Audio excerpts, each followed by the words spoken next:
네, 오늘은 본문 말씀을 가지고 달콤한 자기 연민에 빠지지 않는 삶, 달콤한 자기 연민에 빠지지 않는 삶, 이런 제목으로 하나님 말씀 증거하도록 하겠습니다.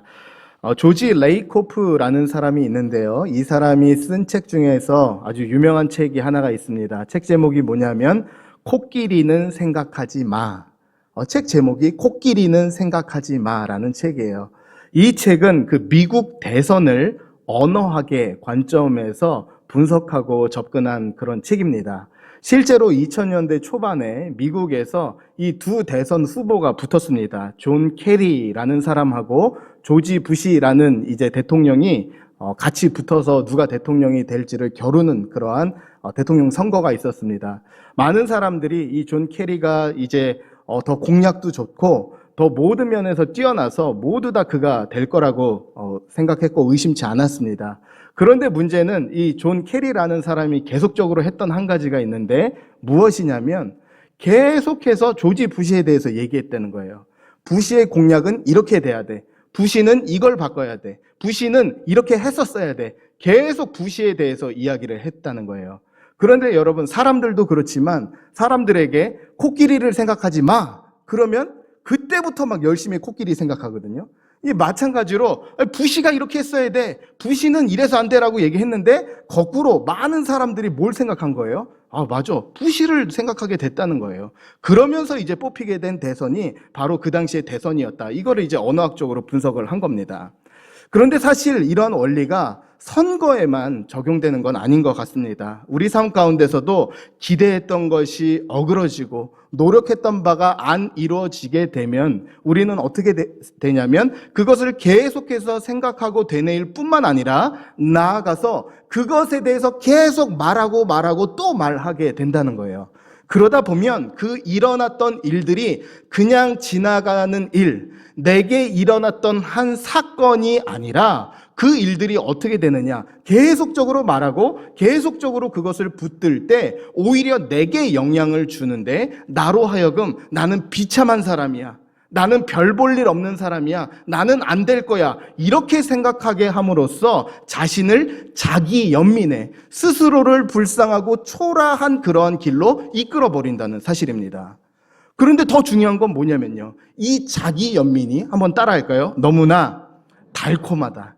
자기 연민은요, 내 자신에 대해서 나는 실패한 사람이야, 난 초라한 사람이야, 이런 자기 연민이 너무나 달콤해요. 왜냐하면 우리 삶을 너무나 쉽게 합리화할 수 있기 때문에 그래요. 나는 그래서 주저앉아 있는 거야, 난 그래서 안 해도 되는 거야, 나는 어쩔 수 없었어. 끊임없이 자기 연민에 빠질 때 우리 삶 가운데 합리화하게 됩니다. 또한 내 삶 가운데 있었던 안 좋았던 일, 끊어내야 되는 모든 사건으로부터 너무나 그 기억으로부터 벗어나야 됨에도 불구하고 그 편한 상처, 편했던 과거에 주저앉게 만드는 것, 그것이 바로 이 자기 연민의 무서움이라는 것입니다.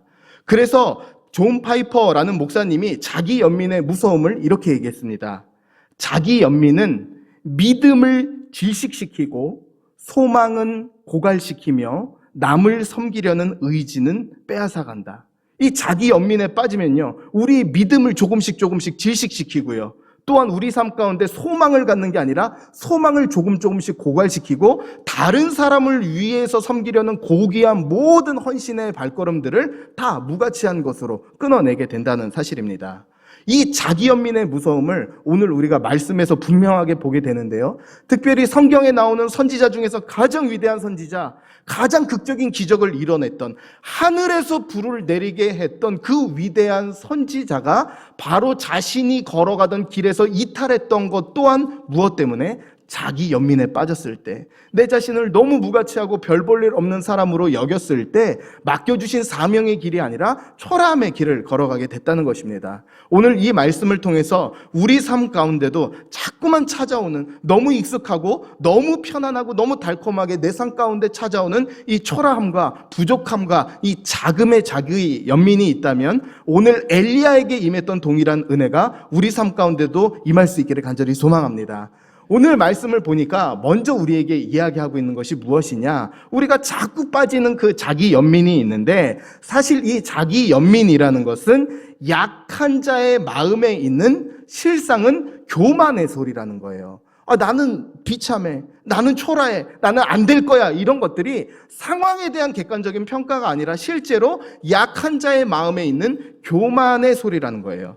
오늘 말씀 3절 보니까 이렇게 나와 있습니다. 열왕기상 19장 3절 말씀입니다. 함께 읽어볼까요? 시작. 그가 이 형편을 보고 일어나 자기의 생명을 위해 도망하여 유다에 속한 브엘셀바에 이르러 자기의 사환을 그곳에 머물게 하고. 자, 이 말씀을 보면 이제 엘리야가 도망치는 그런 장면입니다. 당시에 이스라엘의 여왕이었던 이세벨이 이제 내가 엘리야를 죽이겠어 라는 말을 하자마자 그 한마디에 너무나 두려워서 지금 도망치고 있는 거예요. 그런데 얼마나 많이 도망쳤느냐? 당시에 최남단이었던 이스라엘의 최남단이었던 브엘세바까지, 그리고 그 브엘세바에 자기의 사환은 남겨놓고 또 거기서부터 광야까지 몇백 킬로 이상을 끊임없이 걸어서 지금 도망가고 있는 모습, 그것이 바로 본문의 모습이라는 겁니다.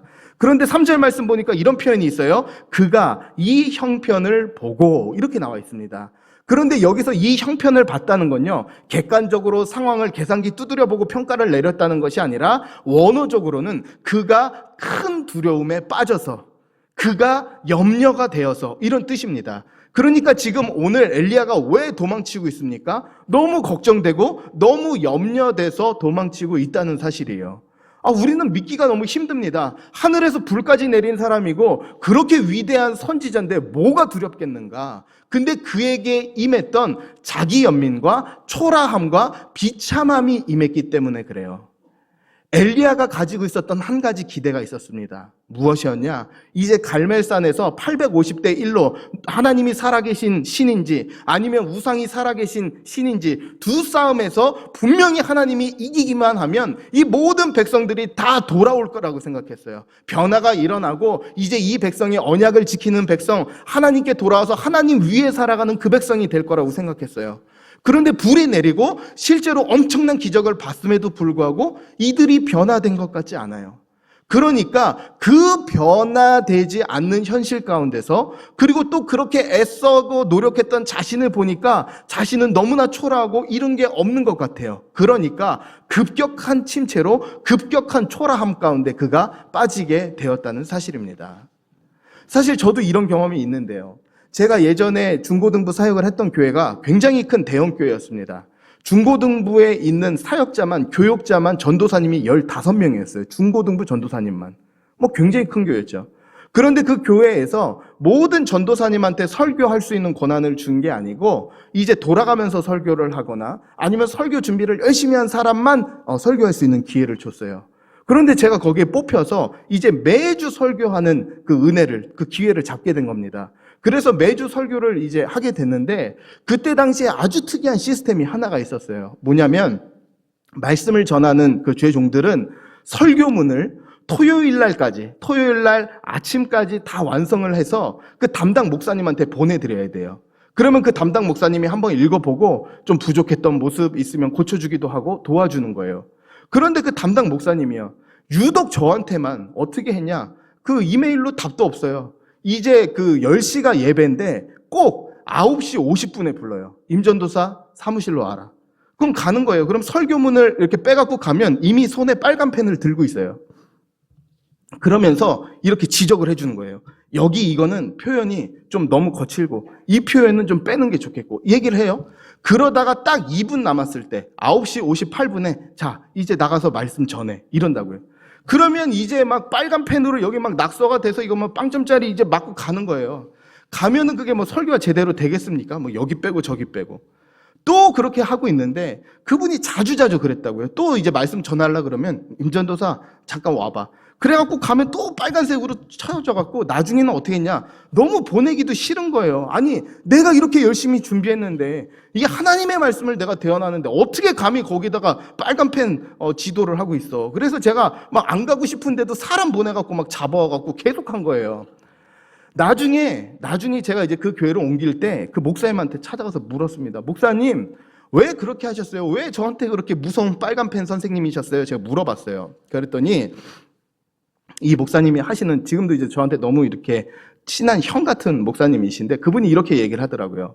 임전도사 설교를 내가 누구보다 많이 들었고 설교문을 내가 누구보다 많이 읽었는데 이 너무 본인 생각이 강하고 세다 보니까 웬만큼 조언해 줘도 안 고치더라는 거예요. 그래서 그분이 극약 처방으로 했던 게 뭐냐면 설교 10분 전에 가장 조급할 때에 요건 빠져야 되는 내용이야. 요건 고쳐야 되는 내용이야. 내가 그래서 그거 수정해 주려고 불렀어. 그 얘기 하더라고요. 그런데 너무 눈물 나게 고마운데 그거를 깨닫기 전까지 제 마음 가운데 계속적으로 그 자리를 피하고 싶고 왜 내가 이것밖에 안 되나? 내 설교에 왜 빨간 펜이 막 이렇게 있어야 되고 이것 빼고 저것 빼라 왜 이렇게 되는가? 마음 가운데 분노가 일어났냐 하면 내 노력과 합당한 가치를 인정받지 못한 것 같은 거예요. 우리도 마찬가지입니다. 저만 그런 게 아니라 우리 성도님들의 삶 가운데서도 살다 보면 너무 애쓴 것 같아요. 나는 헌신하는 것 같아요. 가정 위해서, 남편 위해서. 그런데 전혀 변화된 게 없어요. 그러면 문득 마음 가운데 찾아온다고요. 이렇게까지 해야 되나? 여기에 소망이 있나? 이 길을 걸어가야 되나? 끊임없이 그 생각이 찾아온다고요. 그런데 나를 그 초라함과 앞날이 보이지 않는 절망 가운데 밀어넣는데 실제로 그 마음 가운데 있는 중심은 무엇입니까? 내 가치를 합당하게 인정받지 못하다는 교만이 있는 거예요.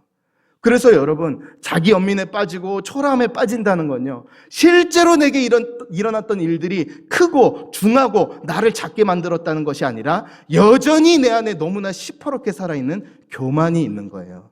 그래서 여러분, 자랑이라는 거 있잖아요.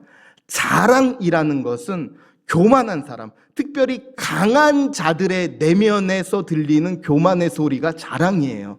그런데 반대로 이 자기 연민, 나를 불쌍하고 나를 무가치해라고 생기는 이 자기 연민은 약한 자들의 마음에서 울려 퍼지는 교만의 소리, 그게 바로 자기 연민이라는 겁니다. 그래서 오늘 예배 가운데서요, 자꾸 비교감이 들고 자꾸만 초라함이 느낀다면요, 상황의 문제 아니에요. 다른 사람 문제 아니에요. 여전히 내 안에서 내가 내 방법 붙들고 있는, 여전히 내 뜻 붙들고 있는 내 교만의 문제라는 겁니다. 엘리야도 마찬가지였어요. 자기가 그렇게 이루면 바뀔 줄 알았다는 거예요. 그런데 오늘 말씀을 보니까 이제 이 자기 연민에 빠진 사람들, 자기 연민 가운데 스스로 그 어두움과 그 초라함을 즐기는 사람에게 나타나는 두 가지 특징을 또 이렇게 보여주더라는 거예요. 그건 뭐냐? 바로 이분법적인 사고와 또한 과장과 왜곡이라는 겁니다. 이 자기 연민에 빠진 사람들, 스스로를 나를 초라하게 여기는 사람은요, 이분법적으로 생각한다고요. 엘리야가 이제 낯을 피해서 도망가기 시작합니다. 이세벨이 자기를 죽일까 봐 도망가는데 너무나 먼 길을 도망치게 됐어요. 그리고 하나님의 산 호렙산에 이르렀고 거기서 한 동굴에 들어가게 됩니다. 오늘 말씀 보니까 9절에 이렇게 나와 있어요. 9절 말씀 같이 한번 보도록 하겠습니다. 열왕기상 19장 9절 말씀 좀 같이 보도록 하겠습니다. 시작. 엘리야가 그곳 굴에 들어가 거기서 머물더니 여호와의 말씀이 그에게 임하여 이르시되 엘리야야 내가 어찌하여 여기 있느냐. 여기 보면 굴을 가리켜서 굴 이렇게 얘기하지 않고 그곳 굴이라고 얘기합니다. 그 얘기는 뭐냐면 당시에 이스라엘 사람들도 다 알고 있는 너무나 유명한 굴이었다는 거예요. 그럼 이 굴이 어떤 굴이냐? 출애굽기 33장에서 모세가 살아계신 하나님의 현현을 경험했던 그 장소, 거기가 바로 이 자리입니다. 그러니까 지금 이 엘리야가 이 굴로 이 먼 거리를 달려와서 했던 이유는 뭐냐? 엘리야가 그냥 혼자서 자기가 절망하면 되지 왜 이 굴까지 지금 몇백 킬로를 달려와가지고 지금 서 있는 이유가 있는 거예요. 지금 엘리야는 뭘 하고 있는 거냐면 하나님께 선지자로서 자기 자신의 사표를 제출하고 있는 거예요. 사직서 쓰는 장면이에요. 여기서 모세를 만나 주셨잖아요. 여기서 이스라엘의 큰 일을 이루신 하나님, 저는 지금 이 자리에 섰습니다. 저는 할 수 없습니다. 지금 사표 수리하러 간 자리가 오늘 그 동굴이었다는 거예요. 그 자리에서 하나님께서 물으신 것이 무엇입니까? 9절 말씀 보니까 내가 엘리야야 내가 어찌하여 여기 있느냐. 이 말은 무엇입니까? 지금 내가 있을 곳이 이곳이 아닌데 넌 지금 여기 왜 와 있냐는 거예요. 18장 초반부를 보면 하나님께서 분명히 사명을 주셨습니다. 너는 아합에게로 가며 이세벨에게로 가며 너가 있어야 할 곳은 그 땅을 변화시켜야 되는 자리다라고 하나님께서 보내셨어요. 그런데 지금 어디 있습니까? 호렙산 굴에 숨은 거예요. 그러니까 하나님께서는 내가 어찌하여 그 자리를 이탈하고 떠나서 이 자리에 와 있느냐? 그렇게 물으신 거예요.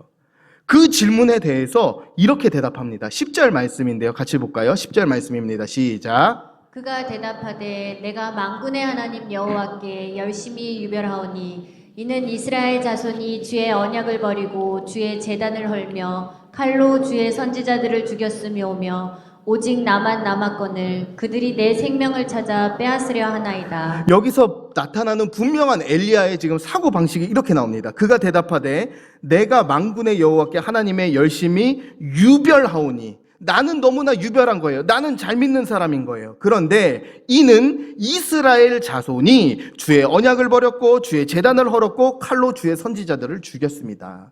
무슨 얘기입니까? 나는 하나님 앞에서 의로운데 저 이스라엘 백성들이 하나님의 뜻대로 살지 못했어요. 나는 의로운데 지금 이스라엘 때문에 안 되는 거예요. 이 자기 연민에 빠진 사람의 사고방식이 뭐냐? 바로 이 이분법적인 사고방식. 나는 의로운데 저 사람은 의롭지 않아. 나는 괜찮은데 저 사람 때문에 안 돼. 그래서 끊임없이 그 삶의 이유와 근거를, 안 되는 이유를 누구에게서 찾아요? 저 사람 때문에 안 된다는 거예요. 우리 가정에서도 마찬가지예요. 다 괜찮은데 뭐 남편 때문에 변화가 안 되고, 우리 자녀 때문에 안 되고, 뭐 교회에서도 누구 때문에 안 되고, 우리 안에서 끊임없이 나는 의로운데 누구 때문에 안 된다, 이 말 끊임없이 책임 전가의 대상이 있는 거예요. 그래서 요한복음 5장을 보니까요, 38년 된 병자가 베데스다 그 양문 곁에서 이제 못 들어가고 있었다고요. 예수님께서 찾아가 말씀하십니다. 내가 낫고자 하느냐? 무슨 얘기입니까? 네가 정말 회복되기를 원하느냐? 내 삶의 시선은 무엇을 보느냐? 그렇게 물으신 거예요. 그런데 이 병자가 뭐라고 얘기하냐면, 물이 동할 때 나를 들어서 움직여줄 사람이 없습니다. 다른 사람이 먼저 들어갑니다. 이 사람의 사고방식이 뭡니까? 내가 지금까지 병이 안 낫는 이유는 날 들어주는, 나를 도와주지 않는 저 사람들 때문이라는 거예요. 그러니까 끊임없이 다른 사람들 때문에, 다른 사람으로 인해서 안 된다는 이 책임 회피와 다른 사람들보다 나는 의롭다는 그 생각이 그 마음 중심 가운데 있게 됐다는 겁니다. 또한 뿐만 아니라 이 자기 연민에 빠진 사람에게 나타나는 또 하나의 특징이 뭐냐? 자신의 아픔과 상처와 현실에 대해서 끊임없이 과장하고 왜곡합니다. 오늘 말씀 다시 한번 10절 말씀 보면 이렇게 나와 있습니다. 그가 대답하되 내가 만군의 하나님 여호와께 열심히 유별하오니 이는 이스라엘의 자손이 주의 언약을 버리고 주의 제단을 헐며 칼로 주의 선지자들을 죽였음이오며 오직 나만 남았거늘 그들이 내 생명을 찾아 빼앗으려 하나이다. 지금 뭐라고 얘기하고 있습니까? 이스라엘 백성들이 주의 언약을 버렸대요. 그런데 18장 말씀을 보면 아닙니다. 하늘에서 불이 내려올 때 뭐라고 얘기하냐면 그는 여호와다, 여호와다, 살아계신 유일한 하나님이다. 이제 고백하게 됐고 그들의 삶 가운데서 점차 하나님께로 돌아오는 작은 시작이 그들에게 있었어요. 그런데 뭐라고 얘기합니까? 그들은 언약을 버린 백성입니다. 또 말합니다. 그들이 주의 제단을 허물었다. 아니에요. 18장 말씀을 보면 이스라엘 백성을 상징하는 12돌을 가지고 제단을 수축할 때 도왔던 사람들이 이스라엘 백성들이었습니다. 뿐만 아니라 그들이 선지자들을 죽였다. 아니에요. 오히려 바알과 아세라 그 선지자들을 찍어 죽일 때 옆에서 도왔던 것이 이스라엘 백성들이에요. 그런데 그 현실에 대해서 전혀 보지 않고 자신의 상처와 자신의 아픔은 너무나 크게 보지만 하나님께서 그 삶 가운데서 이루신 작은 일들에 대해서는 보지 않기로, 인정하지 않기로 작정한 그 모습이 그 삶 가운데 나타나게 됐다는 사실입니다. 자, 하나님이 일하시는 대로 보지 않기로 작정하고 하나님의 역사가 일어나고 있음에도 불구하고 인정하지 않는 불신앙의 모습이 있었다는 거예요. 그러면 하나님께서는 이 초라함에 빠진, 이 답이 없어 보이는 이 선지자를 어떻게 회복시켜 주십니까? 하나님의 대안은 이거였습니다. 초라함의 잔치를 이제 끝나라는 거예요. 초라함의 잔치를 이제 끝내고 사명으로 나아가라, 이렇게 말씀하신다고요. 오늘 말씀을 보면 엘리야는 숨었습니다. 어디에 숨었어요? 동굴에 숨었어요. 동굴에. 여러분, 동굴과 터널의 차이가 뭡니까? 터널은 끝이 뚫려 있어서 나아가는 곳이 있어요. 동굴은 어떻게 돼 있어요? 막혀 있습니다. 거기 거하게 됩니다. 그러니까 의도적으로 동굴로 들어갔다는 것은 뭐예요? 내 상처와 아픔과 초라함 거기 가지고 들어가겠다는 거예요. 그리고 이스라엘 백성들과 이세벨에 대한 원망 안 끊어내겠다는 거예요. 난 그거 곱씹으면서 나 그거 큐티하듯이 거기서 나는 이거 붙들고 있을 거예요. 그래서 굴에 들어간 거예요. 그런데 그 굴에 들어간 이 엘리야를 향해서 주님 말씀하십니다. 오늘 말씀 11절 말씀입니다. 중요한 말씀이기 때문에 같이 볼까요? 시작. 여호와께서 이르시되 너는 나가서 여호와 앞에서 산에 서라 하시더니 여호와께서 지나가시는데 여호와 앞에 크고 강한 바람이 산을 가르고 바위를 부수나 바람 가운데 여호와께서 계시지 아니하며 바람 후에 지진이 있으나 지진 가운데에도 여호와께서 계시지 아니하며. 자, 오늘 말씀 보면 여호와께서 이르시되 너는 어떻게 하라고요? 나아가서. 넌 이제 나오라는 거예요. 그 동굴의 비참함과 초라함과 다른 사람들에 대한 원망 가지고 들어가서 또 우울해지고 또 낙심하는 그 동굴에서 어떻게 하라고요? 나오라! 그렇게 이야기를 하고 있다는 사실이에요.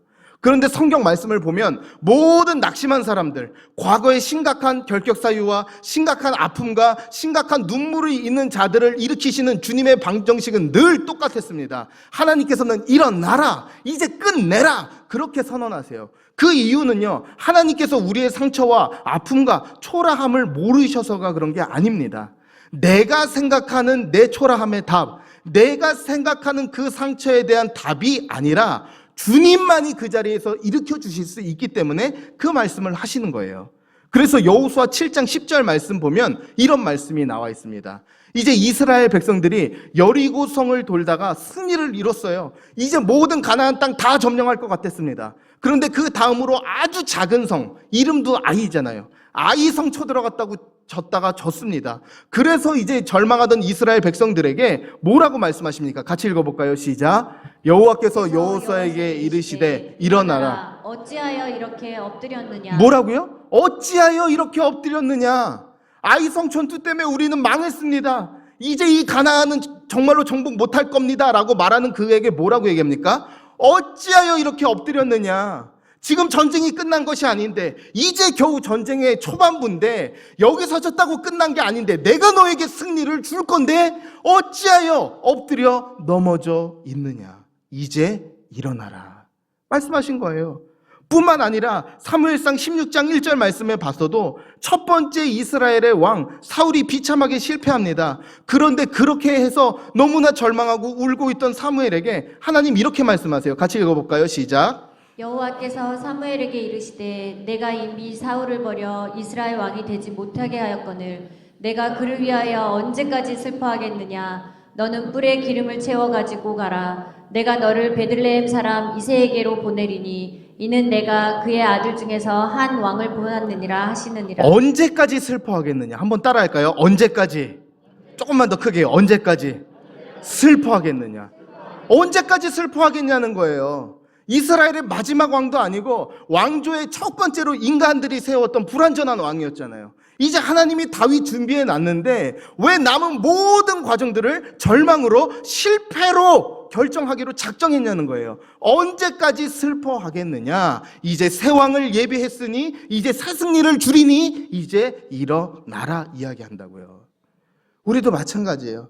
우리 삶 가운데서 자꾸만 내 과거에 있었던 일들과 사건과 들었던 말과 자꾸만 상대적인 비교 가운데서 내 자신이 초라하고 내 자신이 불쌍하고 내 자신이 가여울 때가 있어요. 그런데 그때 주님께서 우리에게 뭐라고 말씀하신다고요? 언제까지 슬퍼하겠느냐? 언제까지 그 아픔에 놓여 있겠느냐? 여전히 하나님 살아계시고 도울 건데, 일으켜 주실 건데 언제까지 그 과거의 아픔과 상처가 내 미래까지, 내 앞날까지 결정하게 할 것이냐? 능력을 줄 터이니, 회복을 시켜줄 터이니 이제 일어나라. 그 약속을 주고 계시다는 사실이에요. 그래서 여러분 마음 가운데 똑같이 이 초라함의 잔치를 계속 벌이고 있는 분들이 계시다면, 또 한 번 나만의 마음 가운데 상처의 동굴, 아픔의 동굴로 들어가는 분이 계시다면 이 말씀이 주님의 말씀으로 들려질 수 있는 은혜가 있기를 바랍니다. 동굴 밖으로 나와서 서라.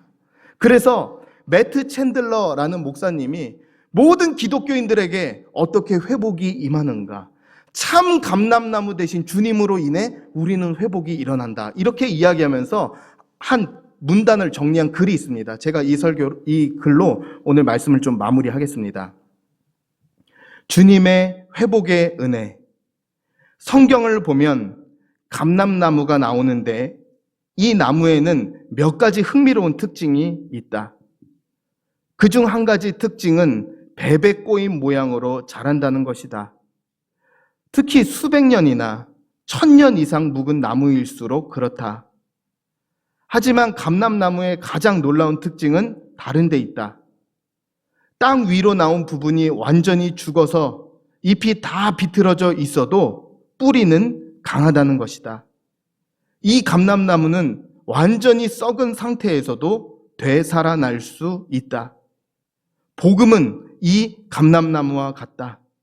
하나님은 한 번만이 아니라 계속해서 그리고 계속해서 우리를 소생시키신다. 무슨 이야기입니까? 내 삶이 썩은 감람나무 같고요. 겉으로 드러난 모양이 내 삶이 너무나 초라함에 빠지는 다 썩은 것 같은 그런 모습일 수가 있어요.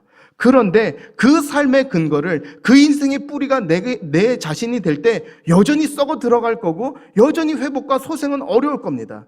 그런데 오늘 말씀은 무엇라고 얘기합니까? 참 감람나무 대신 우리 인생의 뿌리 대신 주님께서는 우리 인생이 썩을지라도, 우리 인생이 아플지라도, 우리 인생이 초라함에 빠질 때라도 언제든지 다시 우리 삶을 새롭게 회복시켜 주실 수 있는 유일한 인생의 근원이 되시는 분이라는 거예요.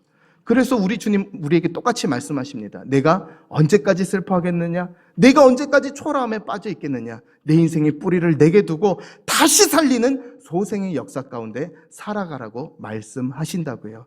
다시금 오늘 내 삶 가운데서 여전히 초라함 가운데 또 어두운 가운데 내가 내 스스로의 초라함과 연약함과 부족함과 비교감 가운데 살았다면 다시 한번 우리 삶 가운데 썩은 부분은 제하여 주시고 다시 살리는 주님의 새 은혜가 모든 예배의 자리마다 임할 수 있는 은혜가 있기를 주님의 이름으로 간절히 축복합니다. 우리 이 시간 다 함께 일어나서 이 찬양으로 주님 앞에 좀 함께 나아갔으면 좋겠는데요.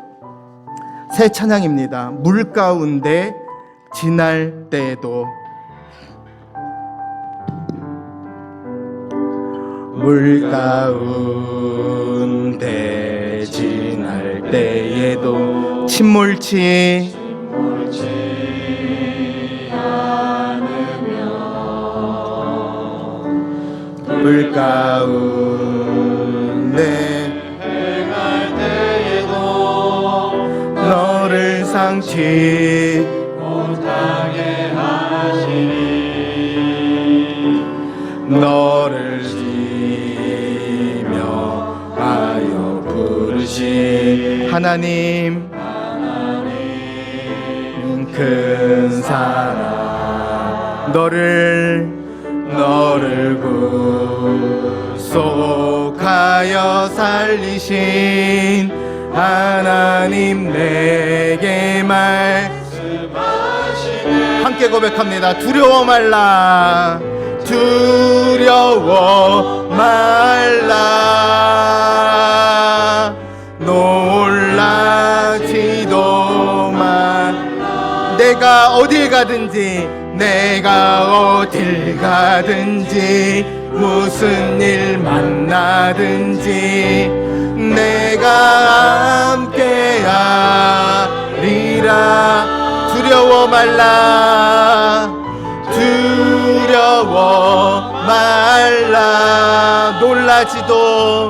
놀라지도 말라. 내 너를 붙들리라.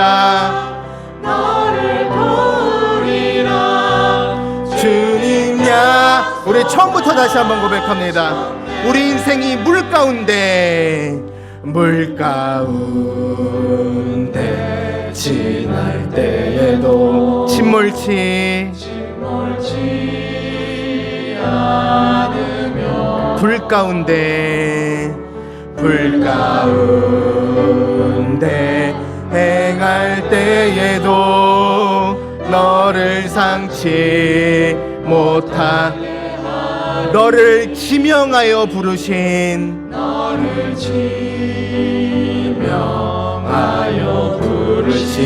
하나님 큰 사랑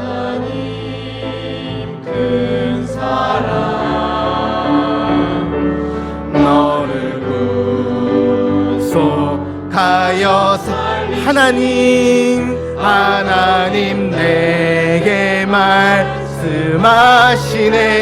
두려워 말라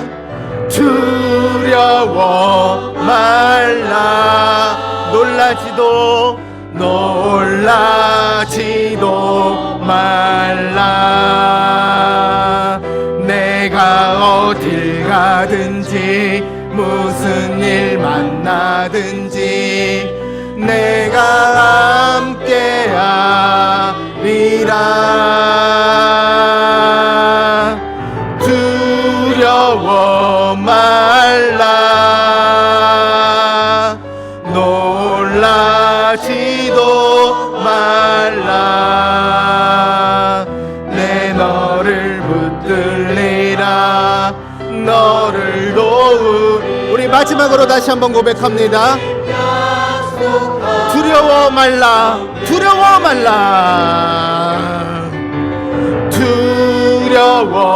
말라 놀라지도 말라. 내가 어딜 가든지 무슨 일 만나든지 내가 함께하리라. 두려워 말라 놀라지도 말라. 내 너를 도우리라 주님 약속하셨네.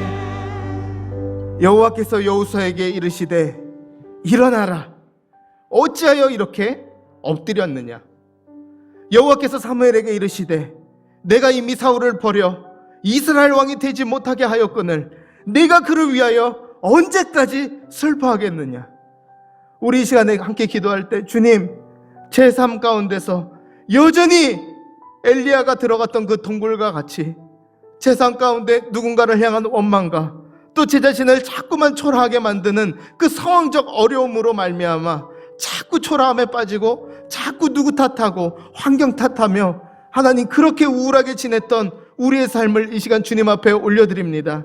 주님의 처방은 내가 내 감정 가지고 내 상황에 내린 내 판단이 최선이 아니라 능력 주시는 여전히 살아계시는 우리 삶 가운데 참 감람나무 되셔서 우리 인생의 근원부터 다시 회복시켜 주실 수 있는 그 주님께 우리 삶을 의탁하라 말씀하십니다.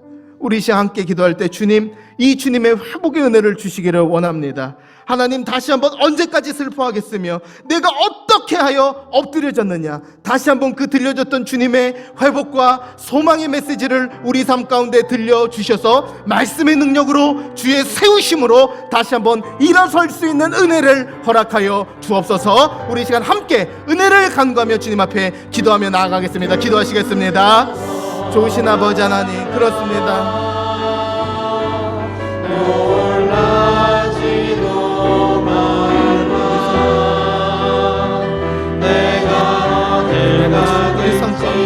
위로가 필요합니다. 아버지 나만 혼자 남아가네. 아버지를 불신앙의 모습이 있진 않습니까? 주님 기억하여 주셔서 우리를 살릴 수 있는 줄로 믿사오니 아버지